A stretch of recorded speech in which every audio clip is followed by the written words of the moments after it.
दोस्तों, आज की कहानी है ननद जी अपनी माँ की सालगिरह इतनी धूमधाम से मनाने की क्या जरूरत है। दोस्तों, कहानी शुरू करने से पहले अगर आपने चैनल को सब्सक्राइब नहीं किया हो तो कर लीजिए ताकि आपके पास पहुंच सके हर नया वीडियो। आप सोच नहीं सकते, माँ की 17वीं सालगिरह के बारे में सोचकर ही मैं कितनी आनंदित हो उठती हूँ। माँ के इतने लंबे सफर के बारे में सोचकर खुद को हौसला देती और पूछती हूँ कि क्या मैं उनकी तरह बन पाऊंगी, क्या मैं अपने बच्चों को उनके जैसे संस्कार दे पाऊंगी। आप क्या कहते हैं, इसे हम इस अवसर पर क्या करना चाहिए। निधि अपने पति मानव से कहती है। मानव बोले, तुम्हारी माँ है, तुम्हें अच्छे से मालूम होगा कि उन्हें क्या पसंद है और क्या नहीं। मेरी तरफ से कोई बंदिश नहीं है, तुम जो चाहो कर सकती हो। इस उम्र में उन्हें बच्चों से कुछ पल की खुशियाँ मिल जाए, इससे ज्यादा और कोई क्या कहे साएगा। बात बाकी तुम्हारी मर्जी। इतना कहकर ऑफिस चले गए। इधर निधि माँ की सालगिरह की प्लानिंग करने लगी। मानव के जाते ही निधि की सास ललिता जी आई और बोली, क्या बात बहू, बहुत खुश दिख रही हो। जब निधि ने अपने मन की बात बताई तो ललिता जी बोली, अपनी माँ का जन्मदिन, अपने भतीजे का जन्मदिन तुम्हें सब याद रहता है। ससुराल के रिश्तों के बारे में भी कभी सोच लिया करो। मायके वाले तो 20-25 साल करके लड़की को विदा कर देते हैं, उसके बाद वह ससुराल वालों की हो जाती हैं। शायद तुम भूल रही हो। निधि मुस्कुराई और बोली, मम्मी जी शायद आप भूल रही हैं, जहाँ आज मैं हूँ वहाँ कल आप थी। क्या विदाई के बाद माँ से लड़की का रिश्ता टूट जाता है, जो बंधन जन्म के पहले जुड़े हुए, जिन्हें मजबूरी बस डॉक्टर काट कर अलग करता है। उन रिश्तों को लोग कैसे भूल सकते हैं। खैर, इसमें आपकी कोई गलती नहीं। ससुराल में सास और मायके में भाभी अपने होते हैं, पर थोड़ा वक्त लगता है। इतना कहकर निधि मुस्कुराते हुए वहां से चली गई। निधि ने माँ सुशीला जी को फोन किया। माँ, आपको याद है अगले महीने क्या है।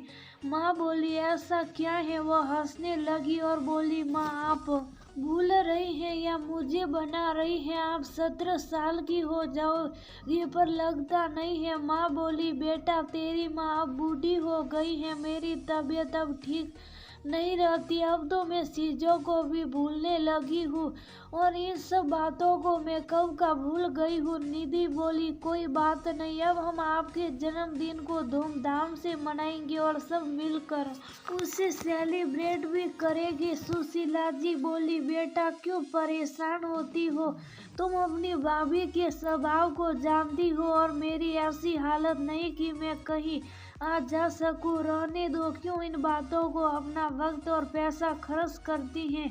बेटी भी अब अनुभवी हो चुकी थी, क्योंकि वह भी बड़े परिवार के बीच में रहती थी। वह बोली, माँ मैं सबके स्वभाव को जानती हूँ, परंतु इसका मतलब ये तो नहीं कि आप खुशियों को मनाना ही भूल जाए। उन्हें आने तो दो अपने दरवाजे तक, बाद की बाद में देखेंगे, आप चिंता मत करो। निधि की उत्सुकता और खुशी को देखकर माँ ने कुछ नहीं बोली और बात करके उसने फोन रख दिया। कुछ रोज बाद निधि ने अपने भाई अजय को फोन किया। भैया बिजी तो नहीं हो। भाई बोला, नहीं छोटी, तेरे लिए क्यों बिजी रहूंगा, बोल ना। वह बोली, अगले महीने का उत्सव याद है ना। वह बोला, क्या है अगले महीने। निधि बोली, ये गलत बात है। हम लोग अपनी सारी खुशियों की तारीख याद रखते हैं और माँ बाप की खुशियों की तारीख भूल जाते हैं। भाई के पूछने पर निधि ने याद दिलाया तो भाई को भी बुरा लगा कि वह भी भूल गया था। दोनों भाई बहन ने प्लान किया कि माँ के जन्मदिन को खूब धूमधाम से मनाएंगे, क्योंकि पापा के जाने के बाद माँ खुशियाँ में शामिल होना ही छोड़ दी थी। तो इस बार उनके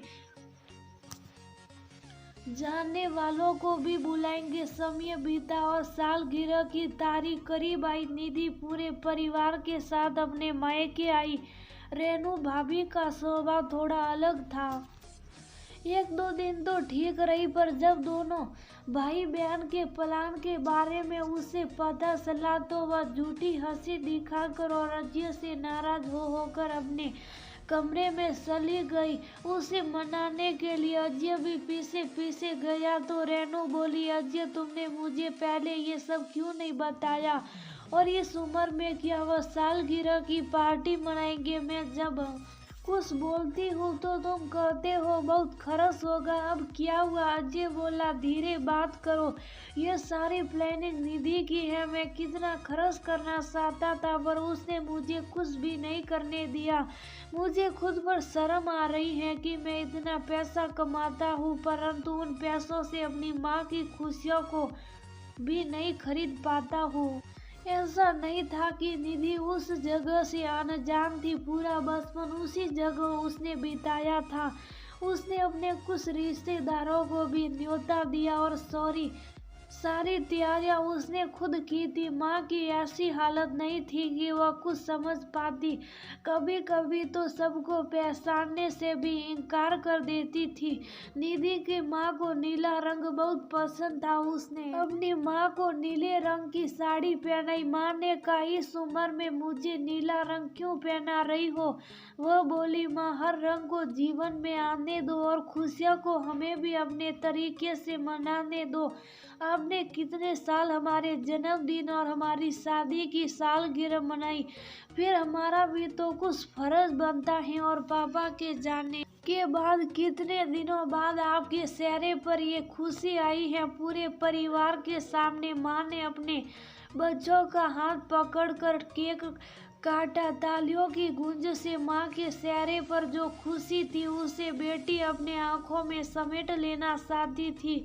जहाँ सभी लोग खुशियाँ मना रहे थे वही रेनू अजय बोली, इतना आडंबर दिखाने की क्या जरूरत थी, क्या इनकी उम्र है ये सब करने की। अपनी माँ को तो देखो, नीली साड़ी में खुद को क्या नई नवेली दुल्हन समझ रही है। मुझे तो शर्म आ रही है। पता नहीं तुम्हें कैसा लग रहा है। अजय बोला, कभी कभी दूसरों की खुशियों में भी शामिल होना सीखो, वरना जीवन भर यूं ही कोने में खड़ी बड़बड़ाती जाओगी। अजय और उसकी पत्नी ने ध्यान नहीं दिया कि वहीं पीछे मानव मेहमानों के साथ खड़े थे जो सब सुन रहे थे। वह मेहमानों से थोड़ा वक्त लेकर भैया भाभी के पास आए और बोले, भाभी आप अपनी जिंदगी में खुश है ये देखकर मुझे बहुत खुशी होती है, परंतु पापा जी के जाने के बाद ऐसा क्या हो गया कि निधि की माँ खुशियाँ नहीं मना सकती हैं। अजय बोला, अरे मेहमान जी इसकी बातों पर ध्यान ना दे, इसी कारण से तो ये अपनी खुशियों को भी जी नहीं पाती हैं। रेनू बोली, अगर आप भी यही सोचते हैं तो मैं क्या कर सकती हूँ, और आप मुझे यहाँ बेइज्जत करने के लिए लाई हैं तो मुझे इन सब की खुशियों में शामिल होना है। और वह जाने लगी तभी सुशीला जी वहाँ आई। सभी मेहमानों से मिलते हुए सुशीला जी बोली, देख बहू ये सब तुमसे मिलने आए हैं। आज मैं अगर ठीक ठाक और खुश हूँ तो मेरी बहू की बदौलत से हूँ।